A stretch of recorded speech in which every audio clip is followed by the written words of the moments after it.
Gimana kalau misalnya kalian bisa kerja di tempat yang kalian impikan? Atau kalau seandainya gebetan yang kalian stalking terus Instastory-nya bisa jadi milik kalian? Atau gini dah, kalian bisa bayangin kalau kalian tiba-tiba jadi kaya dalam hitungan hari. Kalau itu semua terjadi, pasti kita bahagia. Ya nggak sih? Nama saya Muhammad Faizo Oktaverliandi. Selamat datang di Curhat Filsafat Part 3.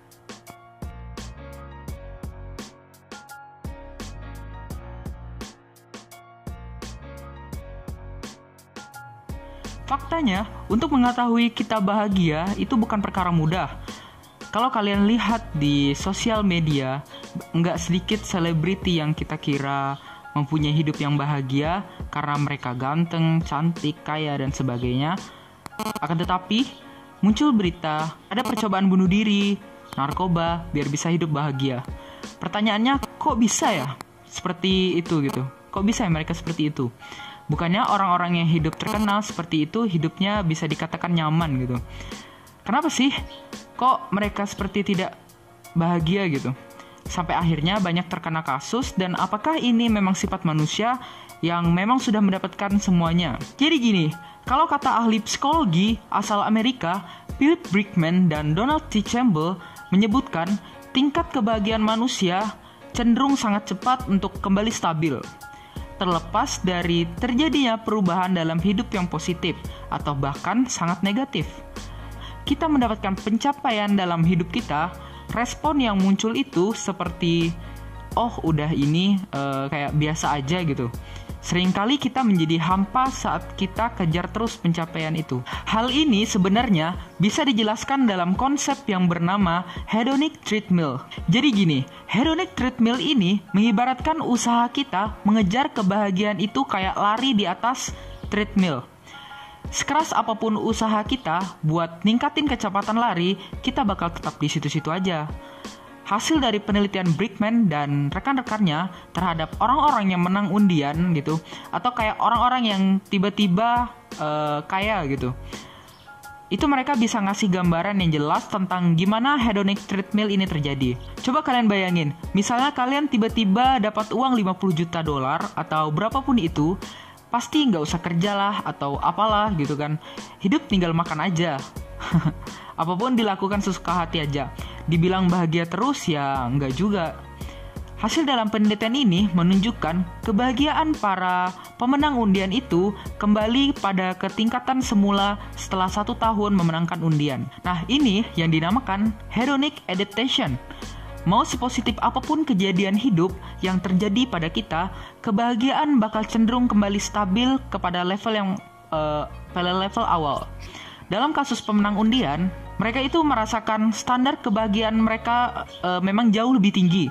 Jadi mereka jika ingin merasakan hidup bahagia lagi, mereka itu jauh ingin merasakan hal-hal yang lebih lagi. Ibaratnya manusia itu tidak pernah cepat puas gitu. Kebahagiaan yang kita dapatkan cenderung kembali stabil lagi, dan ekspektasi terhadap kebahagiaan itu akan berubah atau bahasanya itu jauh lebih tinggi gitu. Nah, kembali ke pertanyaan saya yang paling awal tentang konsep hidup bahagia. Gimana caranya hidup bahagia dalam hidup gitu? Jika kebahagiaan itu tidak bisa bertahan selamanya, jadi jawabannya itu adalah kita itu harus merubah dulu persepsi dalam memaknai apa itu kebahagiaan. Mulai sekarang, coba kita mulai menyadari ya ada baiknya kita untuk tidak menggantungkan kebahagiaan pada hal-hal yang di luar kontrol kita. Kayak nyoba merubah yang telah terjadi misalnya. Nah, hal-hal yang seperti ini yang membuat ekspektasi kita ketinggian atau bisa disebut kayak ngarep gitu. Terus bagaimana dengan pencapaian hidup seperti naik jabatan atau mendapatkan penghargaan hidup lainnya gitu? Itu memang dapat membuat kita bahagia. Tapi ya sesuai dengan teori hedonic treadmill, hal-hal ini tidak mungkin menjamin kita untuk selalu hidup bahagia selamanya. Dan ini sangatlah wajar. Kita pasti kembali ke level normal. Jadi, otak manusia itu sebenarnya sensitif terhadap perubahan, bukan terhadap hal-hal yang konstan atau gitu-gitu aja. Jadi ya dengan otak kita seperti itu, kita bisa nih fokusin kebahagiaan diri kita pada progres dalam mencapai tujuan hidup kita, dibandingkan kita hanya fokus pada pencapaiannya saja.